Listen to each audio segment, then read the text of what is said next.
Hello and welcome to another Iceberg video. In the previous video, I talked about the best and worst of Monstercat in 2023, and now it is time to do the same for NCS. So just like my Monstercat video, we'll start with the worst list and end with the best list. Both of my lists will have one track per artist. We will be including tracks from the Arcade sub-label, and it will be originals only. I might be making a lot of references to my Monstercat ranking videos, so feel free to check that out if you haven't already. And keep in mind, this is just my personal opinion, and I don't expect anyone to agree with all of it. So in my worst list, there's a bit of a theme behind some of these picks, and it comes in the form of a question. Why did NCS accept this? It's often tempting to criticize certain artists, but I think it's better to focus on the label that accepted these tracks in the first place. So with that out of the way, let's talk about some dishonorable mentions. Skybree by Alvin and Justin Diamond.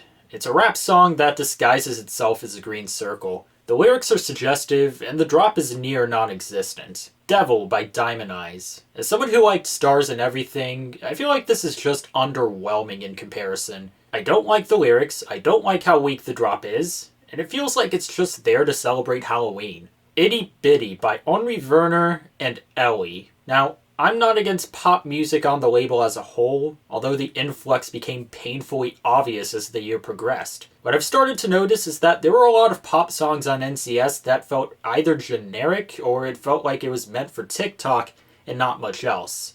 And this was the most blatant example of the latter. 094 by Joxian. I never really enjoyed Joxian's style, because apart from a couple of releases, his sort of production felt empty, and 094 showed that empty bass house often doesn't work. La Manera de Vivir by Noise and Astro. A dull tech house track prioritized by a familiar vocal sample. And while the sample itself isn't annoying, that's not going to stop them from at least trying to make it that way. Techno on My Mind by Speed Boys. First off, it's technically more reverse bass than it is techno, but overall it's just way too repetitive for me to enjoy. And finally, Hole by Yan Vince and Just Alex.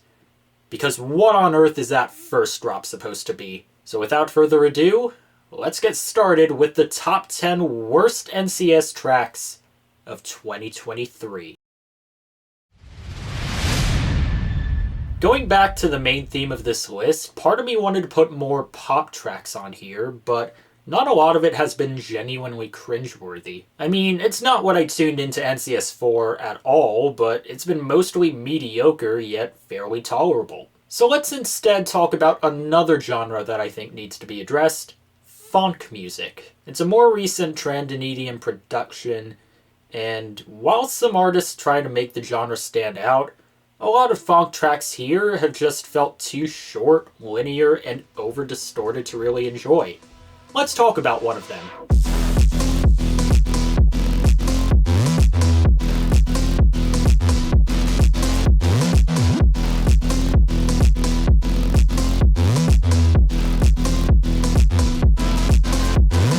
Soul Dreams was probably the moment where I started to grow tired of funk music as a whole, at least at that time, especially since there was so much about the production that made me question its overall appeal. The warping bass line would have been fine if it wasn't so over-distorted and dominant in the mix, and it doesn't accompany the rest of the production all that well. The concept of the leads is really bland. It's basically a two-note melody that only lasts for one bar before repeating itself again and again for the entirety of this track. And given the fact that it's only 92 seconds long, I mean, I get that some people might enjoy the fact that a bad song is short, but if anything, it just makes the release even more pointless. And you know what? That might be the worst part about it.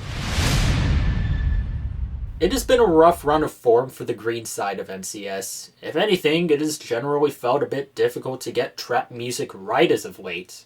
And that's from someone who really enjoyed listening to trap back then. There were some tracks this year that I would say shouldn't even fall into that category, like Skybree, which I mentioned earlier, and Cricket, which has actually kind of grown on me. However, most of the duds within the green circles are just a result of poor production, like Artificial Love, Beam, Both Freedoms, and this.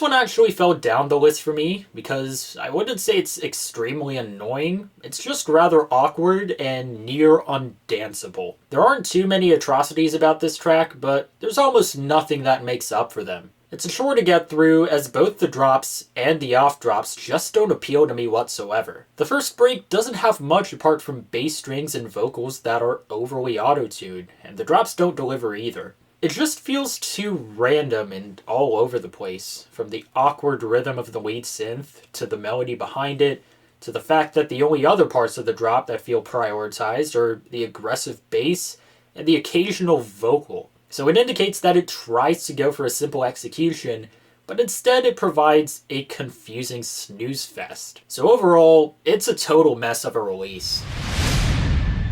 Let's talk about Jan Vince again. So for those who don't know, Jan Vince has actually worked under a previous alias known as iFeature, which focuses more on the EDM side of his production rather than vocal-led production. Either way, he's been fairly hit or miss at best.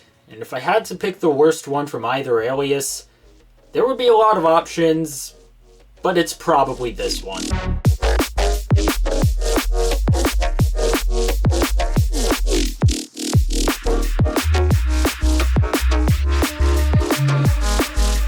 This is another one of those that just confused me in multiple ways. I don't think I've really cared for iFeature's releases in general, but this one has a lot going against it. Opening up with a weird and overproduced vocal sample. But I guess to be fair, the break at least tries to get some traction before the aforementioned high-pitched vocal returns just as a distraction if anything. And the track continues in its awkwardness during the drop, with the weird inflections of the synth and its barely noticeable melody and the heavy sidechain that doesn't even match up with the drum and bass percussion. And the vocal distortion in the next part of the drop has the same issue with Jan Vince's whole. It just feels dull and unnecessary to an extent. The second break tries to go for more organic percussion, but it doesn't mesh well with the droning synth. There's just way too much that's off-putting about this one. While it was difficult to decide as worst, this one just weirded me out the most. We're back to the topic of funk, and while this next one is at least more interesting than Soul Dreams, there are some glaring issues that are potentially inescapable and possibly insufferable.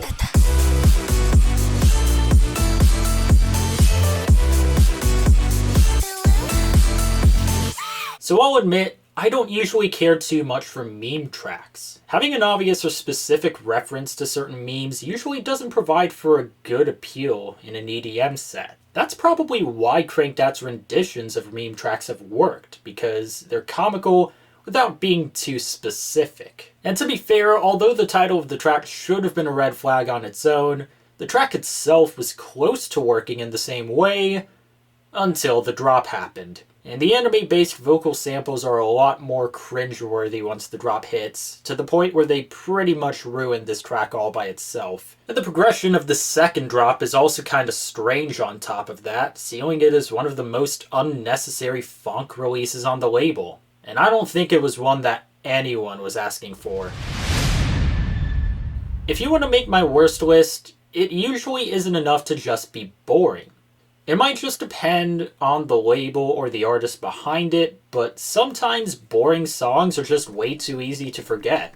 But other times, I can tell when it gets a little too effortless.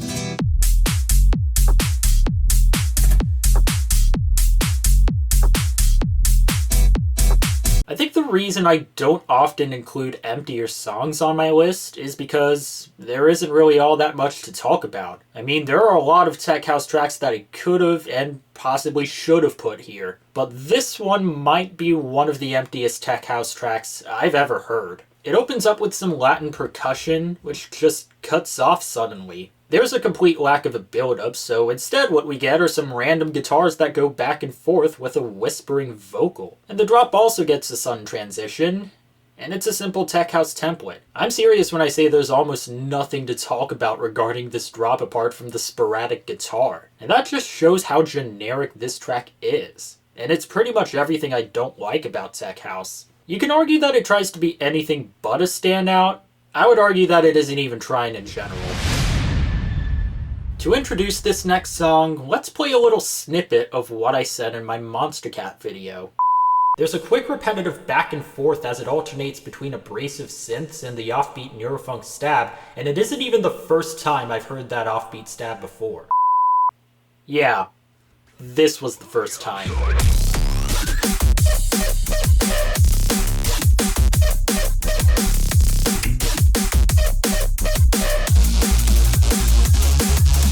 Why do I feel like the only one who absolutely hates this? There are issues all over this track that get on my nerves very easily. I suppose we should start with the break here, shall we? You know Subliminal by Hades, Kramock, and After My Fall? How Hades and After My Fall have two different types of vocals that just don't have any chemistry with each other? Well, I think Jesse might have a similar issue. There's one layer of vocals, and another layer that provides more of a narration with the exact same lyrics. And that layer ends up being really distracting. And then the drop comes in, and it's pretty much neurofunk at its worst, prioritized by a repetitive synth stab that's slightly and annoyingly offbeat. And of course, they decide to double down in the second drop, where the synth is even more offbeat than before. So if we are going to see more releases from this artist, I'd rather have stuff like Neomorph compared to what this is supposed to be. You know a song is awful when you have absolutely no idea how to introduce it.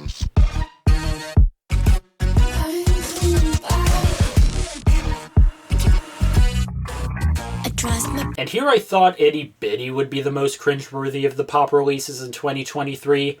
I'm not sure what Joe Cohen was thinking in terms of this track. There are a lot of moments from Coral's vocals that are just cringeworthy. From the lyricism to her occasional sassy delivery, I mean, I can't even get too much in depth with all of that, because generally, toxic breakup songs have never been my cup of tea. But I would say the worst part of this track comes in when she sings Get Ready for This, only for Joe Cohen to provide one of the most pathetic excuses of a vocoder that I've ever heard. Again, going back to the theme at hand, it just puzzles me as to why this was even accepted.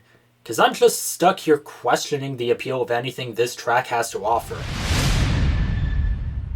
For any track to be, well, deservingly successful, there has to be some sort of cohesion. Safe to say Maze and Trin has found that out the hard way.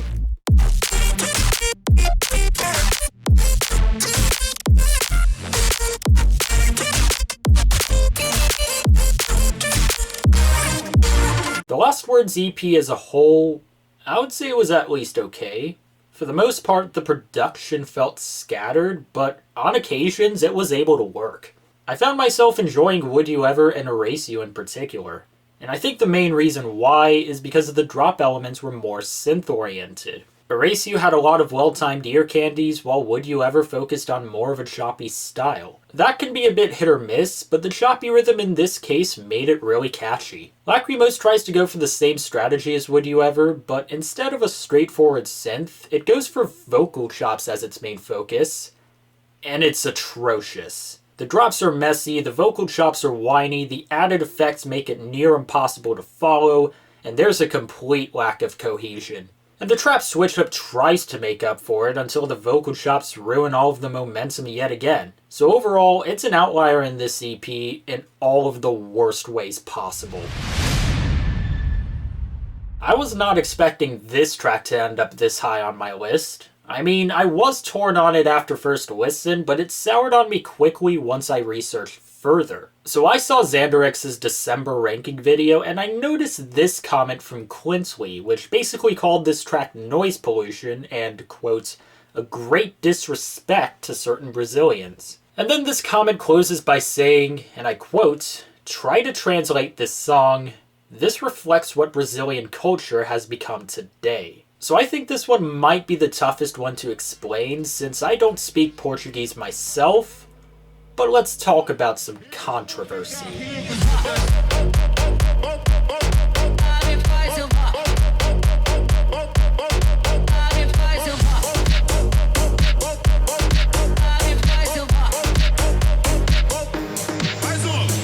This is Brazilian funk. I've heard some snippets of it in sports memes and all, but I've never really delved into the culture behind it. Now, I'm not going to assume this particular track is representative of Brazilian culture as a whole, especially since I've seen a lot of comments from Brazilians themselves saying they're not proud of it at all. I'm also not going to talk about the production here, I'm just going to get right into the main issue of this track, and that's MC Guidani. His vocals are already annoying as it is, but once I found out about the content, it became much worse. So apparently in this track, he talks about the experience of using a bad condom. That's all that needs to be said. The unnecessarily suggestive content is bad enough, but I think the main reason it makes it this high on my list is because there were many other EDM tracks that could have represented Brazilian culture in different ways, and they chose this. And again, going back to the theme that I mentioned at the start of this video, I wonder if the label even paid attention to the lyrics before releasing this. It is the first time we got a Brazilian funk track on NCS, and if most of the content is like this, hopefully it's the last time. For the worst NCS track of the year, I think it's best we look at the worst month that NCS has had in quite some time. September just felt like the beginning of the end for a couple of reasons. First off, the Arcade sub-label was on a break, meaning that there would be no releases for that month. And with the fact that NCS was already coming off a bit of a hit or miss month, the main label should have been taking some extra responsibility and at least maintaining the quality of releases in months prior. Instead, we ended up getting a multitude of boring deep house tracks and forgettable pop and drum and bass tracks. But let's not forget about the ultimate lowlight of that month, and I could go as far to say that it's one of the biggest lowlights in NCS history.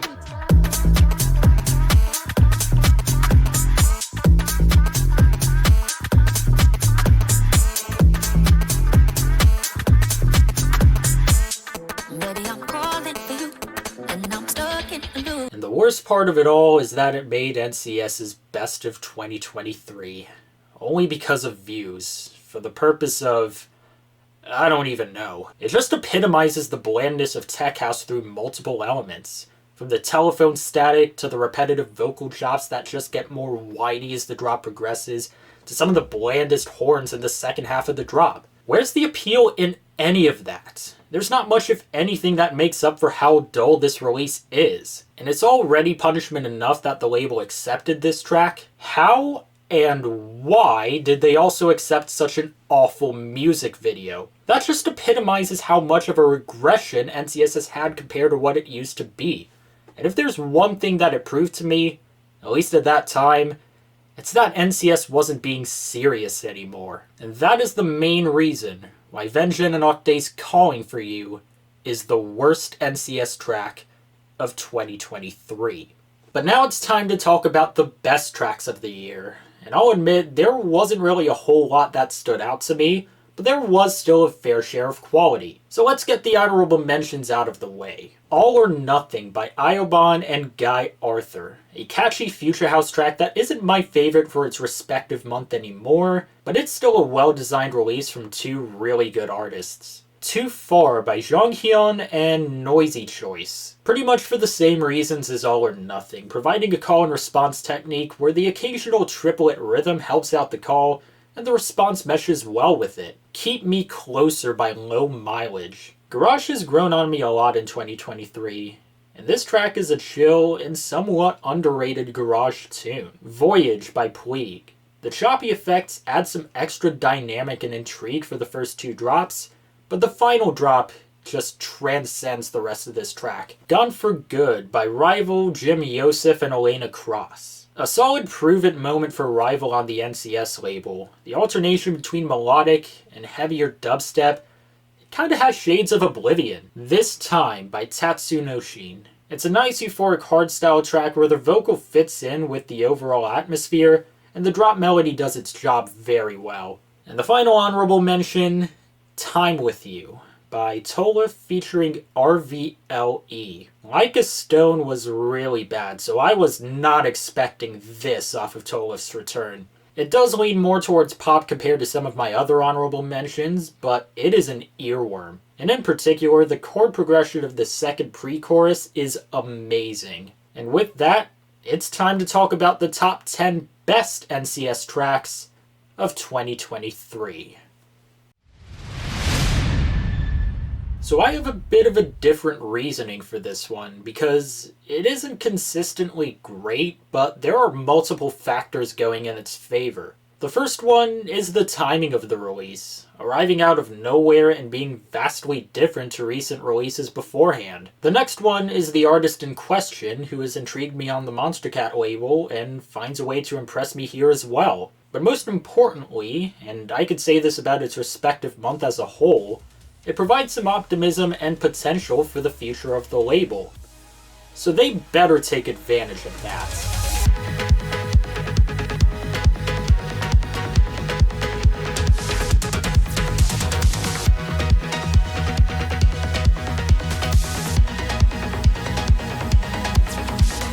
One thing I noticed while making my best list is that the artists who release less tend to stand out more. In the final third of 2023, it felt like we were getting releases from the same artists every time. Clarks, In Touch, Yan Vince, and another artist that I'll talk about eventually. So it was refreshing to see Jonathan make his return to the label, with Brian Andrew Medina alongside him to provide an exciting, fast-paced combination of mid-tempo and trance. The intro is excellent. It's probably my favorite part of the track, providing some strong trance-based plucks and minimal percussion except for the original tom fills, which really add some energy. And there are multiple drops from here that add on to the excitement in their own way. And the key is that no two drops are the same, and that's what makes this track so multi-dimensional. It does take a bit for the vocals to kick in, and while I don't think they're anywhere near the most memorable part of the track, the simple lyricism and robotic production work in context with the rest of the track. I'm really hoping we get to see more of Jonathan in 2024, because this is a great example of what he can do. As an artist, intrigue is always important. Even if the style isn't usually a go-to for me, you can just stand out by providing something interesting. Extra points if it counts as a first impression. So let's continue on the topic of time, shall we?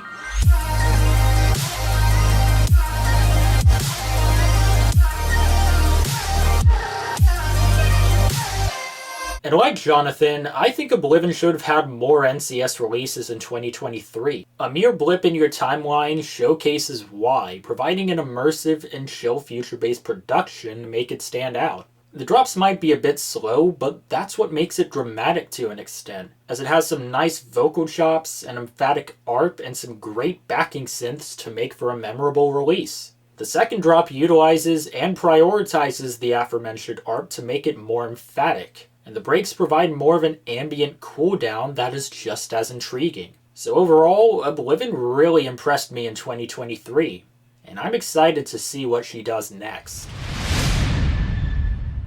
I said in my Monstercat video that some of the worst tracks of the year are just some of the worst of their respective month. The same applies to the other side of the spectrum, where some standouts for their respective month can make my best list. And even in one of the worst months NCS had to offer, we did get this.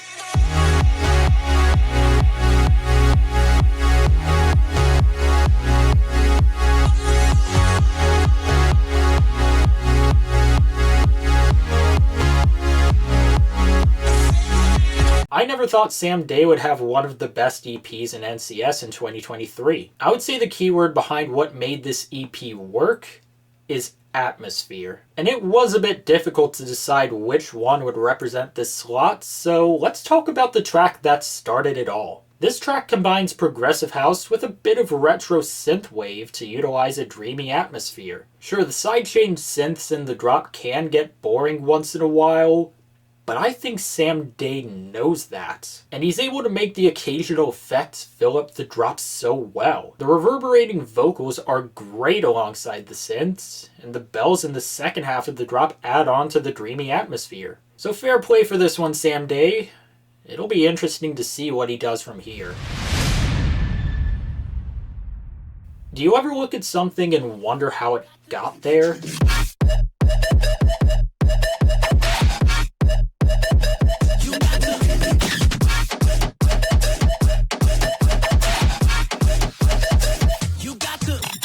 I still have no clue how Seskio ended up on NCS, but you know what? Looking back on it, it was a much needed breath of fresh air. And for this track, he collaborates with Tasoki, an artist who has grown on me as of recently. He had a pretty interesting run on the Monstercat label in 2021. Let's get one thing out of the way, I'm not the biggest fan of that vocal and the lyricism in particular, but that's probably the only issue I have with this track because the production elsewhere makes it arguably the most energetic NCS track of 2023, providing a fun combination of Jersey Club, trap, and even some moombahton. And the quirky leads add on to the energy and showcase both of their styles well. It's a shame that we don't usually get trap songs like this, because this one works very well for a festival set. And even though I don't think we'll be seeing either of them on the NCS label that often, they're certainly welcome here, because this one is a banger.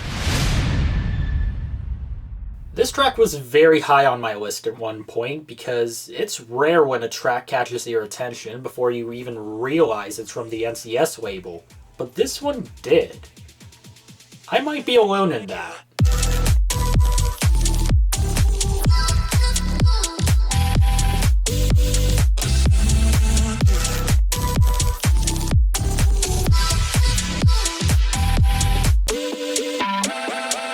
So I first noticed this track in a Future House ranking video, and while it isn't as amazing all round as I had it to be, it still has some great highlights. It does take a bit to get there because the breaks are fairly simple, prioritized by a familiar vocal, and at the very least it gets the job done. But the main reason this makes my list is because of the drop. It opens up with some fluttery synths to catch your attention before utilizing some nice vocal chops to mesh well with some other synths. It especially helps that the vocal chops are probably the only melodic elements coded in reverb, while the other synths are more direct, making for a really cool sound design. And the bass works well with the timing of the synths to glue the drop all together. So overall, great stuff from DigX. I don't think it's getting as much traction as some of his other releases, so let's change that. You know, I wouldn't say happy hardcore is my favorite subgenre of hardstyle, but it most certainly has its moments.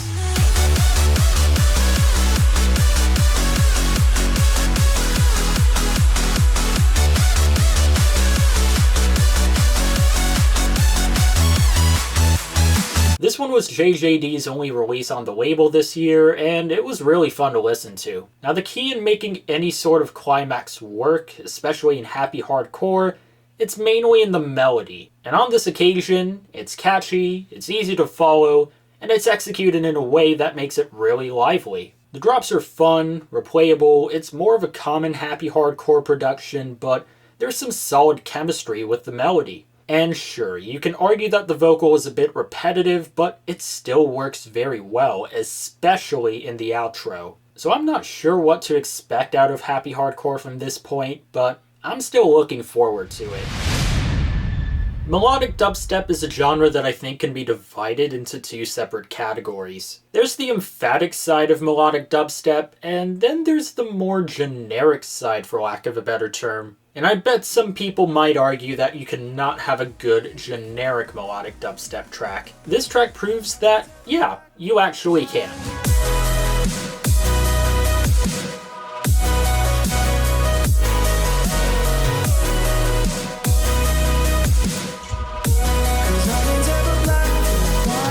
This one is probably the only track from the Playing with Fire EP that I really enjoyed. Don't Want to Feel and Surrender lean more towards an electropop style, and I just could not get behind Francis Durrell's mixing in Blame Me. This one, on the other hand, seems to cherish and emphasize a future-based style. Josh's vocals are great here, and the production adds on to the emotion. The build-ups provide some nice tension heading into the drops, and the drops themselves are prioritized by a guitar-like synth, which is simple yet very enjoyable with its melody. The key to what makes this work, it comes in the sort of ambience used. In this case, the ambience accompanies the lead melody very well, and it gets some time to breathe on its own on occasion. The guitar solo in the end is a nice way to conclude the track and add on to the intended emotion. And while some people might want to stuff this alongside the heap of generic and forgettable future bass, I don't know. There's a lot about that style that goes far beyond black and white. So there are a couple of reasons why All or Nothing eventually fell out of my best list. The first reason was overplay, as I was able to notice more issues about the track the more I heard it. And the second reason was this.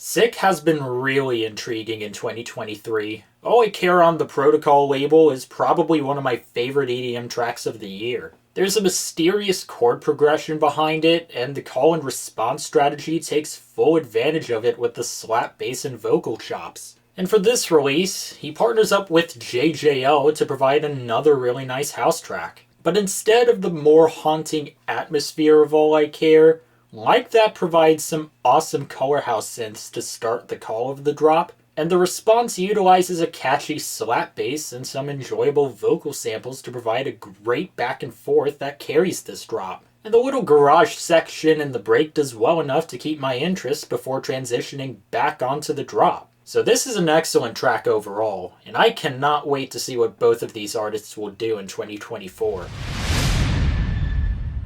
I think we all saw this one coming eventually. I mean, I already talked about this artist in my Monster Cat video, so let's talk about him again.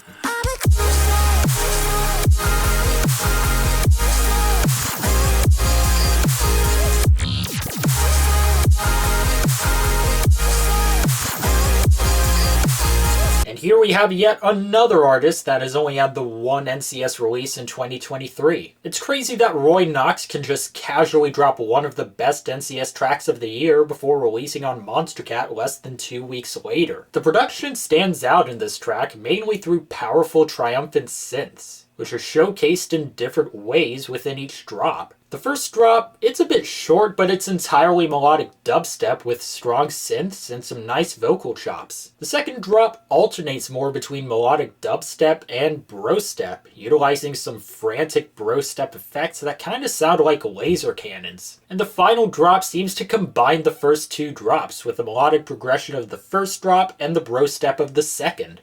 It's a great example of emphatic melodic dubstep that Roy Knox has done many times before, and I would say this was something the community really wanted.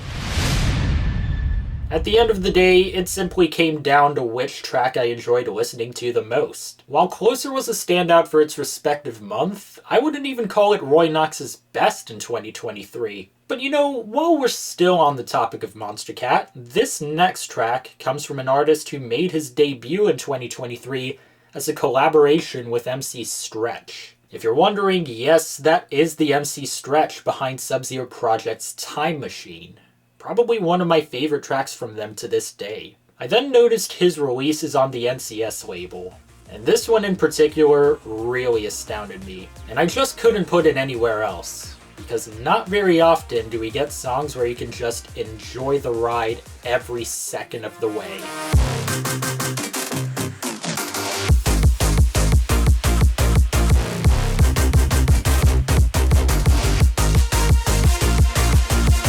I don't think I have ever given a drum and bass track this much credit before. I'll admit there were a lot of drum and bass releases that just never appealed to me. Ride or Die stood out so much in 2023 because not only was it able to maintain its energy and enjoyability, it also made it look easy. Andromedic's production is really good. The vocals are well mixed, the break synths are creative, and the first drop is great, providing strong drum and bass percussion, an energetic rhythm, and punchy synths that take full advantage of it. And Indy's vocals work well with the post drop before transitioning back into the break. And even though a lot of people will be giving credit to Andromedic for this one, I think Puripus may have been the deciding factor. The second drop has a bit of a fake out, and instead of a drum and bass drop, it's more of a hands up drop, and I absolutely love it. The alternation between the kick and the synth that starts off this drop just cranks the energy and replayability up to 11. It is just way too much fun to listen to overall.